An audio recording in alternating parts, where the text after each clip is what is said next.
경기 북부 지역의 해난도 많은데 지금 국회 들어오시면 가장 중점을 둘 지역 해난은 뭐가 있다고? 저는 경기 북부 특별자치도 이 법이 결국에는 경기 북부의 발전과 성장을 이끌 수 있는 초석 아닌가 생각이 돼요. 무슨 말씀이냐면 경기 북부가 진짜 규제가 진짜 너무 많습니다.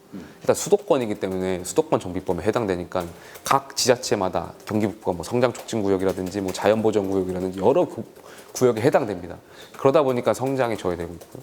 두 번째로는 포천 같은 경우는 군사시설 보호구역이 굉장히 많습니다.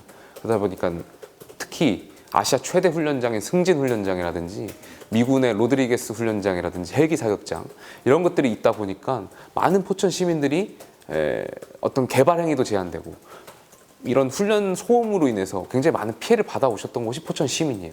가평 같은 경우는 이 서울 시민이 먹는 물 있잖아요. 상수원 보호구역입니다.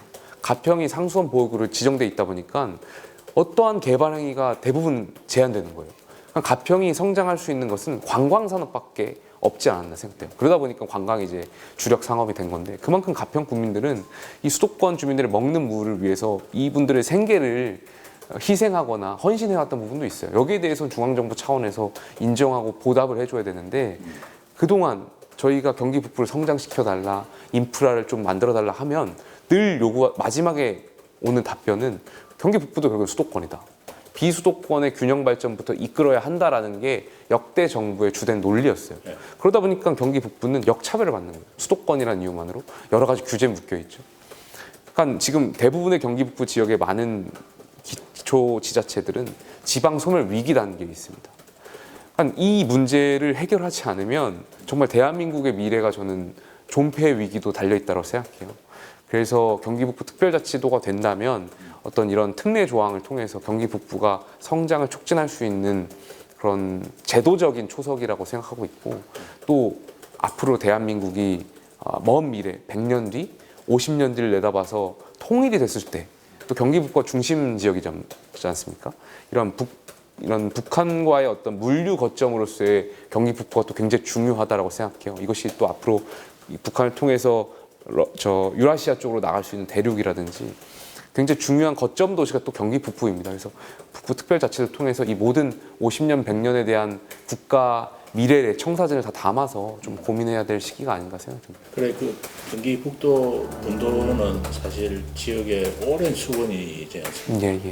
그런데 고해만 거쳤고 뭐 이행이 잘 안 되고 흐지부지 끝나고 그래 반복되는데 특별한 보관이 있으십니까?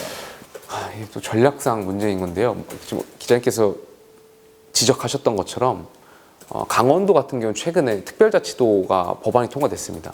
근데 경기 북부와 강원도가 다른 것은 경기 북부는 수도권이라는 그런 지리적인 특성이 있습니다. 그러다 보니까 결과론적으로는 이 수도권 특례, 성장 촉진에 대한 특례를 과연 어디까지 협의하고 합의할 것인가가 이 전국에 있는 많은 국회의원분들 간의 이견이 존재했던 것 같습니다.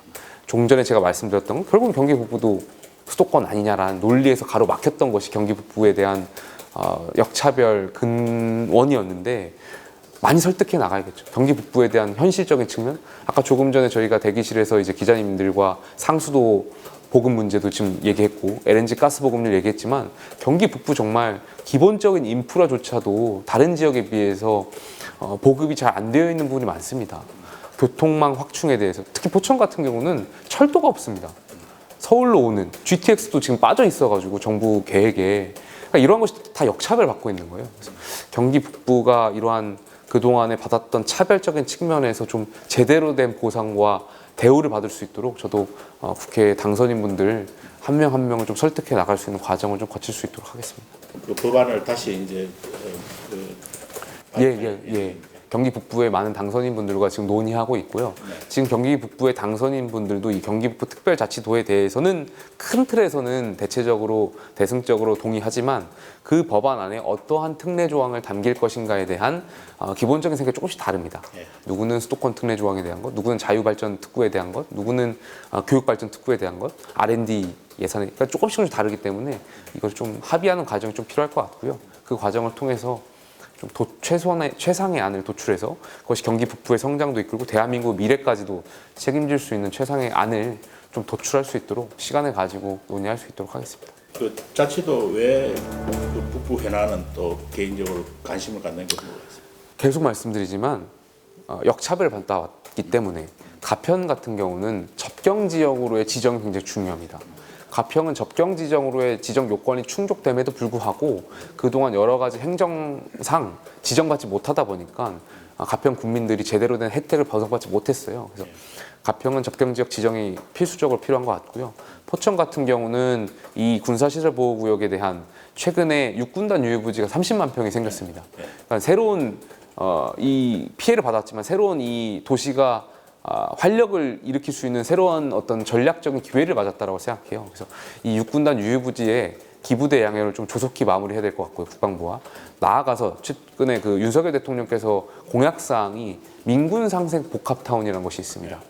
그러니까 흩어져 있는 군부대, 독립대들을 하나로 모으고 흩어져 있는 군인 가족에 대한 그런 처우 개선도 하나로 모아서 정말 최상의 이분들에 대한 복지 혜택도 늘리고 이 지역 도시는 도시대로의 어떤 스마트 그린 시티를 만들겠다라는 일종의 정말 군식으로 말하면 경지 개정, 경지 작업, 군을 하나로 모으고 효율성 있게 만드는 건데 저는 그 민군 상생 복합타운의 핵심 지역을 포천으로 유치하고 싶습니다. 그래서 포천에 육군단 유휴부지 자리도 있고 여기에 좀 이렇게 군 부대와 이런 군인 가족과 또 그 지역에 있는 주민들과 같이 어울릴 수 있는 그런 상생 타운을 만들어야 된다고 생각합니다. 드론 부대도 들어오는 드론 작전 사령부가 지금 현재 있습니다. 예, 예. 있죠. 예.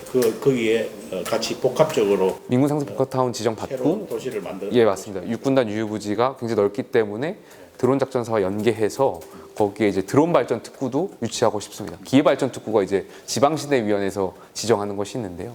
이번에 윤석열 정부에서 법을 개정해서 수도권임에도 불구하고 기계 발전 특구를 또 지정받을 수 있는 법적 요건은 완비되어 있습니다. 그렇기 때문에 드론 발전 특구를 좀 유치를 해서 드론 작전사라든지 그러니까 군용 드론과 민간 드론에 대한 성장의 발판, 테스트 베드를 포천에 만들고 싶은 생각도 있습니다. 총선 이후에 당선인 신분으로 그런 지역 현안을 해결하기 위해서 그동안에 여러 일정을 보내신 걸로 알고 있는데 예, 예. 지역위원장도 예, 예. 보내시고 간단히 소개 좀 해주세요.